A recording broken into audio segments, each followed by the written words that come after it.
আমরা যারা বাংলাদেশ ক্রিকেট বোর্ডে কাজ করি, বিশেষ করে মিডিয়া যারা আছি, তাদের জন্য এই নামাজের জায়গাটা অনেক দিন ধরেই।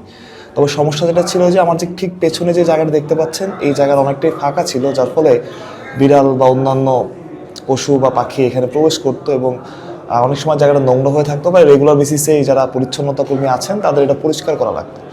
তবে বিসিবিকে একটা বিশেষ ধন্যবাদ এই কারণে, আমি ঠিক মনে করতে পারতেছি না, গত 4-5 মাস আগে একদিন আমি এখানে নামাজ পড়তে আসি। আসার পরে একজন পরিচ্ছন্ন আমাকে বলতেছিলেন যে ভাই, এই জায়গাটা এরকম, বিসিবি চাইলেই তো এটা পরিষ্কার আটকে দিতে পারে, তাহলে এটা একটু সেফ থাকলো এবং সুন্দর একটা জায়গা হইলো। পরবর্তীতে আমি অনেকের সাথে কথা বলি এবং রিয়াসাত ভাইকে ব্যাপারটা বলি। রিয়াসাত ভাইকে ব্যাপারটা বলার পরে উনি তৎকালীন ফ্যাসিলিটির চেয়ারম্যান যিনি ছিলেন আকরাম খান, উনি বলেন এবং আকরাম ভাই খুব দ্রুততার সহিত 1 দিন বা 2 দিনের মধ্যে এই জায়গাটা আটকে দেন।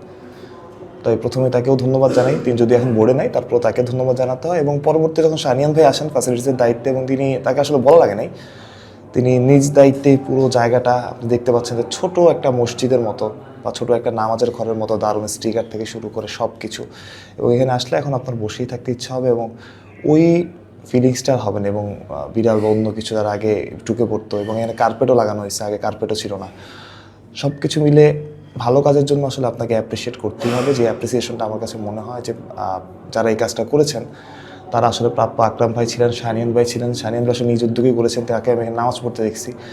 সো যিনি আসলে নামাজ পড়েন তিনি আসলে বুঝবেন যে আমাদের জায়গাটা পরিষ্কার থাকা বা সেফ থাকা কতটা জরুরি।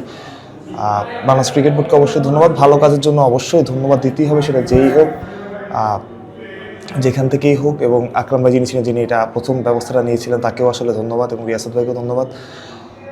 সব মিলিয়ে দারুণ, নামাজ পড়ার জন্য একদম পারফেক্ট একটা জায়গা হয়েছে। এখন আপনি এখানে আসলে যতক্ষণ মানুষ থাকে সবসময় জামাতেই নামাজ আদায় হয়, যেটা আসলে সবার জন্য একটা ভালো লাগার দিক। এবং বাইরের থেকে বাইরের মানুষজন এখন দেখা যায় না, আগে বাইরের মানুষজনও দেখা যেত, হাঁটাচলা করতো মানুষজন।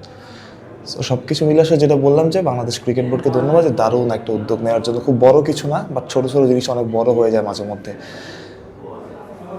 এই একটা জায়গাটা আটকে দেয়া কিংবা স্টিকার, এই কার্পেট খুব অনেক টাকার ব্যাপার না, বাট এই যে উদ্যোগটা নেয়া, এই যে চিন্তা করা, এটাই অনেক বড় ব্যাপার। অনেক ছোট ছোট জিনিস অল্প টাকায় করা যায়, কিন্তু সেটা মানুষের জন্য অনেক উপকারী হয়ে ওঠে। আর এইরকম জিনিস হলে তো কথাই নেই।